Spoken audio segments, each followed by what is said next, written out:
प्यारे दोस्तों, भाइयों और बहनों, अस्सलाम वालेकुम। मेरा नाम है हाफिज़ मोहम्मद उमर फ़रूक। मैं आपके पास एक नई वीडियो के साथ हाजिर हुआ हूँ। आप देख रहे हैं कुरानी ट्यूब चैनल। सबसे पहले अगर आपने मेरा चैनल सब्सक्राइब नहीं किया तो बराए मेहरबानी इसको सब्सक्राइब कर लें और बेल आइकन को दबाना ना भूलें।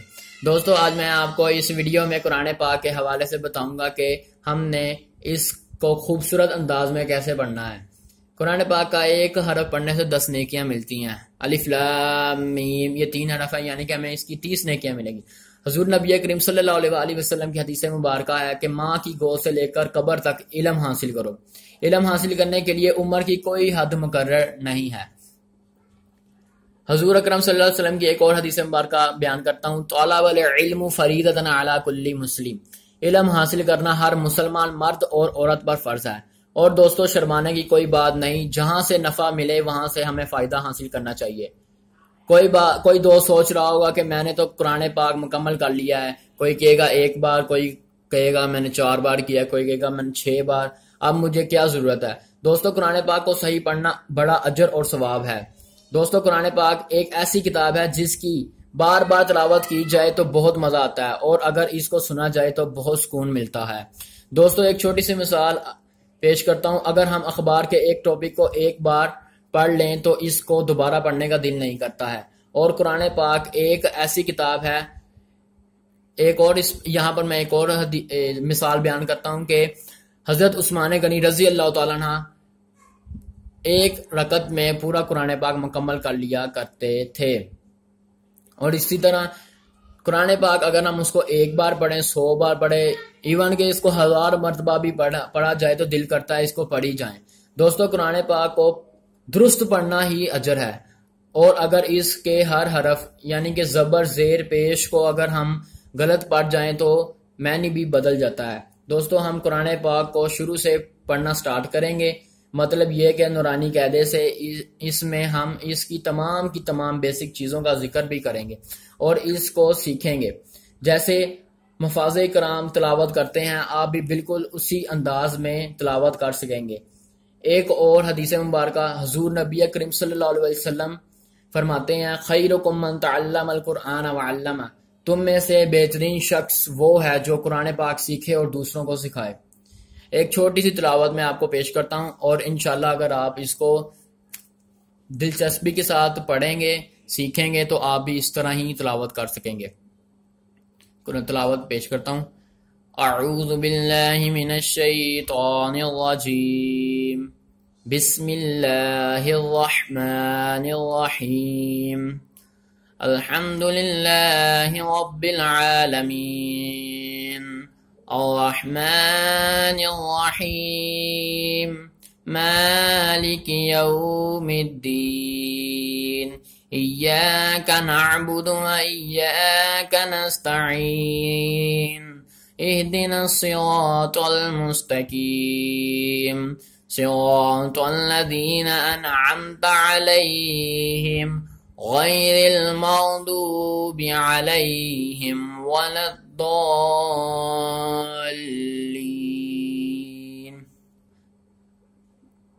आमीन। दोस्तों, ये मैंने आपके पास एक छोटी सी तिलावत कुरान पाक की सूरतुल फातिहा बयान की है। मेरे ये तिलावत सुनाने का मकसद ये है कि अगर आप नूरानी कायदे को सही तरीके से पढ़ेंगे, जो मैं आपको पढ़ाऊंगा उसको सही तरीके से सुनेंगे और समझेंगे, और आप भी बिल्कुल इसी तरह पढ़ सकेंगे। चले अब हम नूरानी कायदा स्टार्ट करते हैं।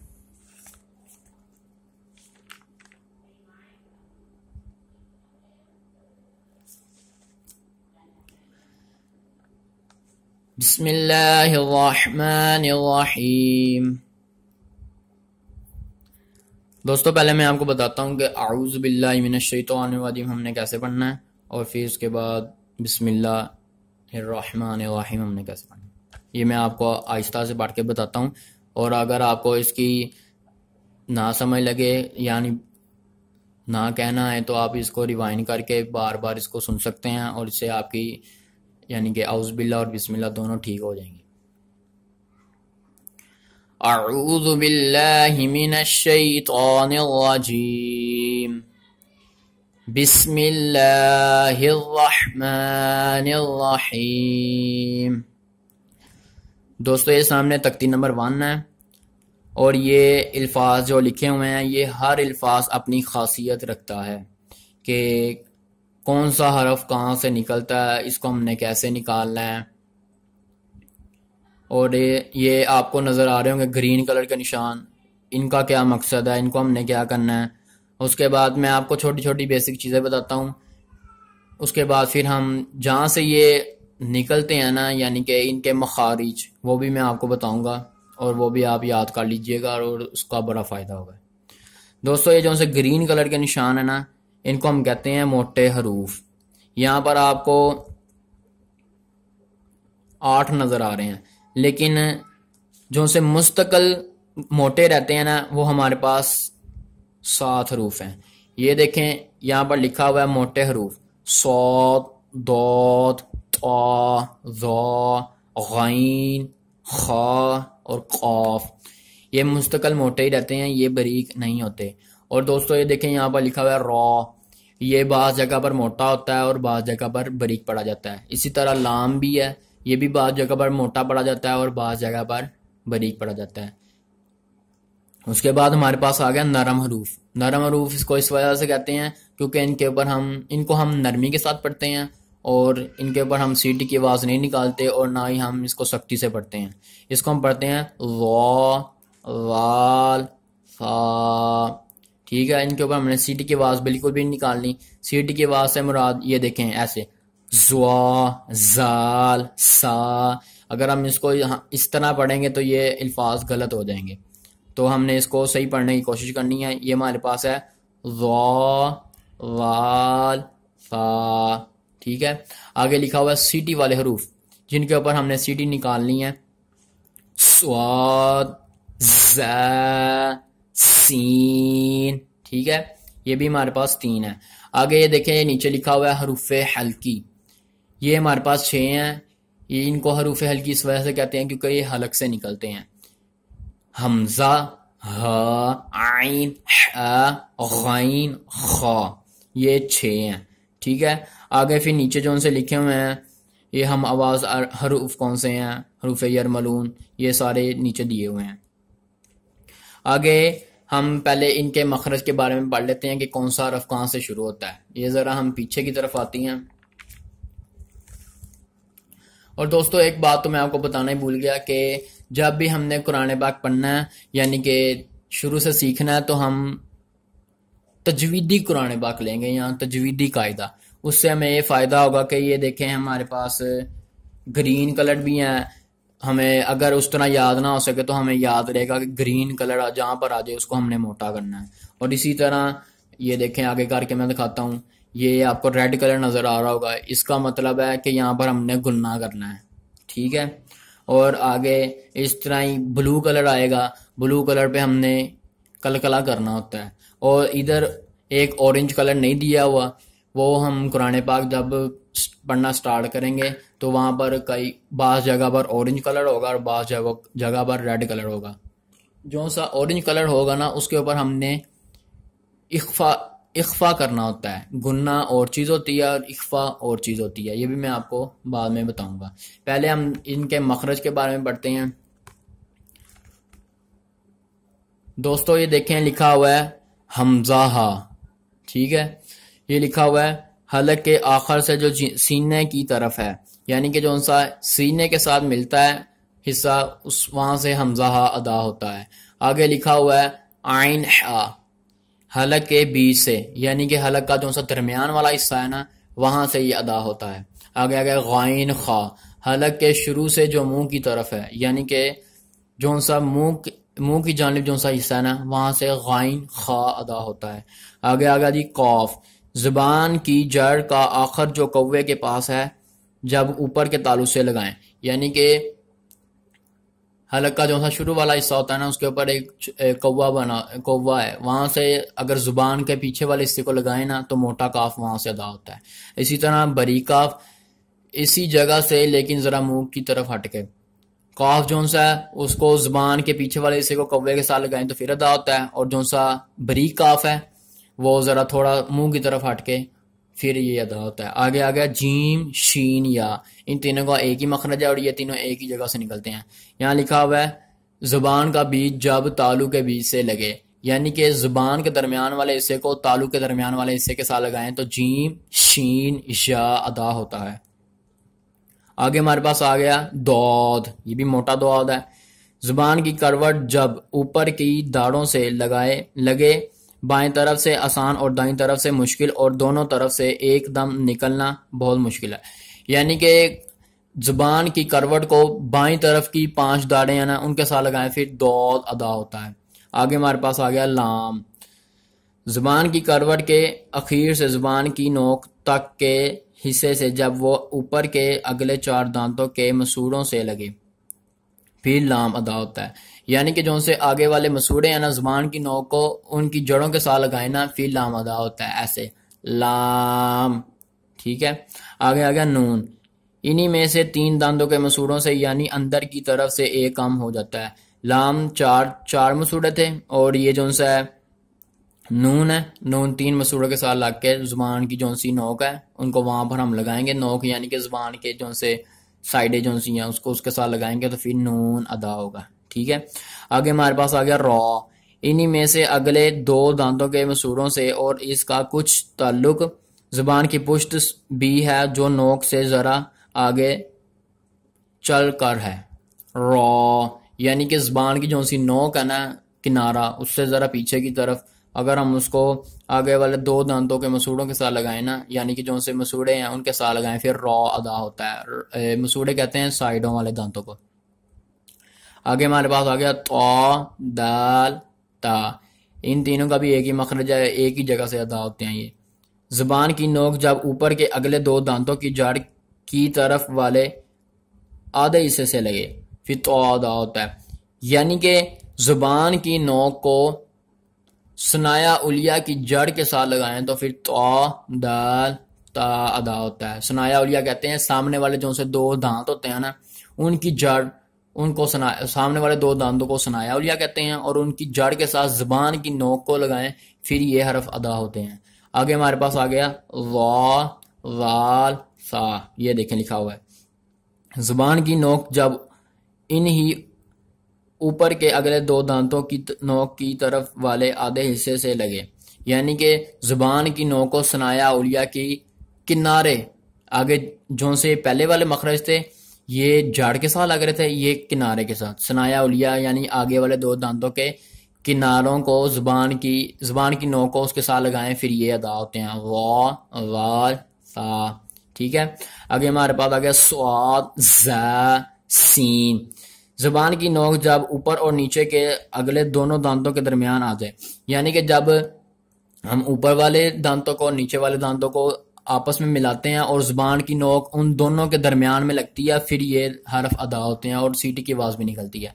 आगे ये देखें फा आ गया, ऊपर के अगले दोनों दांतों की नोक जब नीचे वाले होंठ के अंदर वाले हिस्से से लगे, यानी कि जो से सनाया उलिया है ना, आपको मैंने बताया था सनाया उलिया कहते हैं आगे वाले 2 दांतों को, सनाया उलिया को नीचे वाले होंठों के साथ लगाएं तो फा अदा होता है।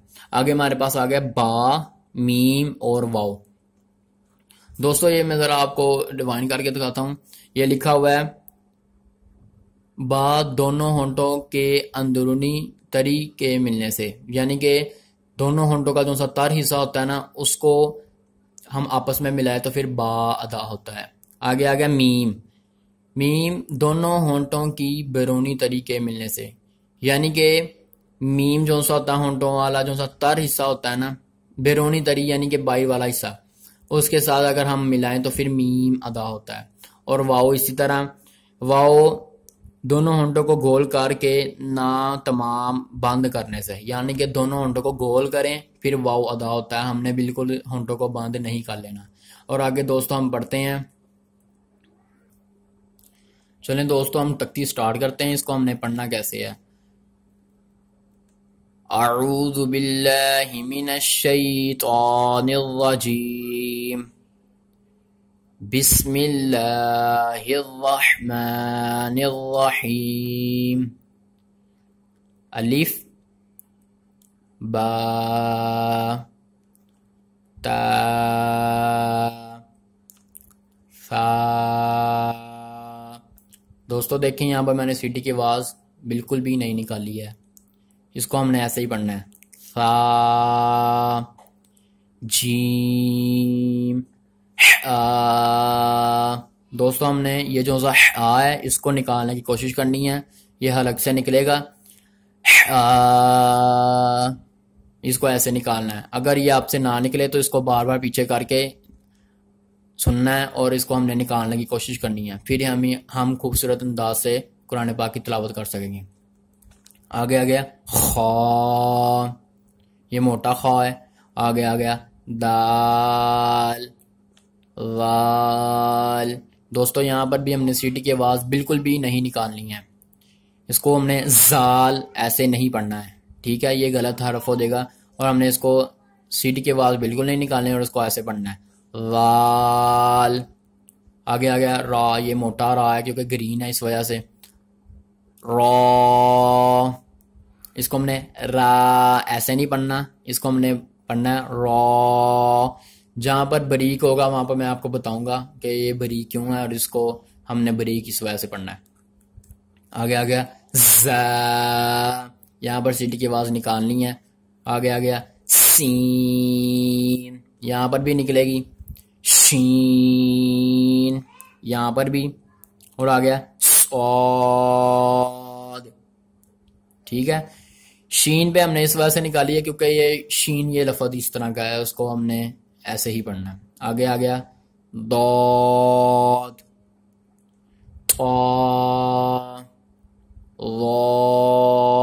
दोस्तों ये देखें ये भी नरम हरूफ है और इस पर भी मैंने सीटी की आवाज़ नहीं निकालनी और आपने भी कोशिश करनी है कि इसके ऊपर सीटी की आवाज़ ना निकले। आइन, गैन, फा, काफ। दोस्तों ये मोटा काफ है और ये बारीक, इसमें और इसमें फ़र्क है। ये है काफ और ये काफ, इन दोनों में फ़र्क है। आगे आ गया हमारे पास लाम, मीम, नून, वाव, हा, हमज़ा, या, या। दोस्तों ये वीडियो हमारी ज़रा थोड़ी सी लंबी हो गई है। नेक्स्ट वीडियो में हम इसकी अगली तख्ती के बारे में पढ़ेंगे कि ये तख्ती इस वजह से पढ़ी जाती है कि जो उनसे बच्चे होते हैं उनको हरफ की पहचान हो जाए। ये देखिए इसके नीचे लिखा हुआ है लाम फिर अलिफ, इसको हमने पढ़ना है इकट्ठा करके लाम अलिफ। ऐसे ही ये देखें ता काफ सा, इकट्ठा करके इसको ऐसे पढ़ना है। और दोस्तों अगली वीडियो में मैं आपको दूसरी तख्ती के बारे में बताऊंगा कि इसको हमने कैसे पढ़ना है, इसके यानी कि आवाज़ें कैसे निकालनी है। उसके बाद फिर हमारे पास नेक्स्ट तख्ती आ जाएगी, फिर अगली, इस तरह हमारे पास फिर पारा मुकम्मल हो जाएगा।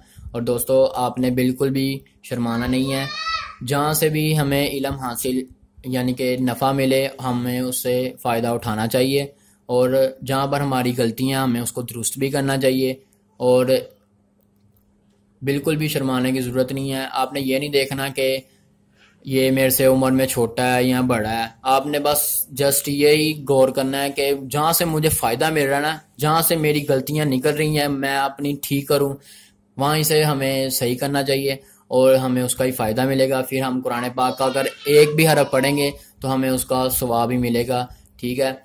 और दोस्तों अगर आपने मेरा अभी तक चैनल सब्सक्राइब नहीं किया तो बराए मेहरबानी इसको सब्सक्राइब कर लें। अस्सलाम वालेकुम।